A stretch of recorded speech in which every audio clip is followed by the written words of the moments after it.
nongeye kugusuza inshuti muvandimwe nguhana ikaze mu kiganiro ubusobanuro bw'inzozi mutegurirwa na WDW mukagezwaho nanjye Serena Hose. Ntujye kure naho mukanya.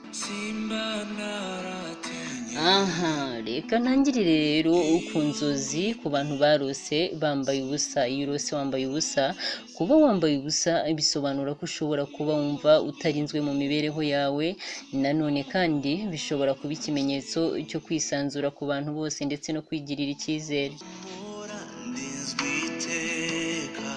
Ushobora kurota kandi ukarota intama cyangwa se intare. Ibi bisobanura umwana w'intama cyangwa se bigasobanura Kristo. Reka nkomeze rero nawe waba wararose ingurube, nurota ingurube ikwirukaho cyangwa se n'ukundi wayibonamo kose, uzamenye ko ari umwuka w'ubusamburi ku buzima bwawe.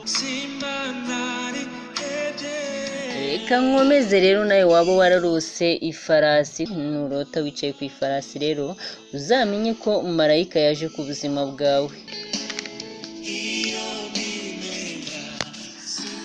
Reka nkomeze nawe rero waba wararose inzoka, nurota inzoka ushobora kurota inzoka ikwirukaho, uzamenye ko ari umwuka w'abantu bakwiyoberanyaho, ubugome, uburiganya, ubwicanyi ndetse n'ibindi bibi bigendanye n'ibi ngibi. Uzitonde urebe mu nshuti zawe ko nta baba bashaka kukugirira nabi bakubeshya ko muri kumwe.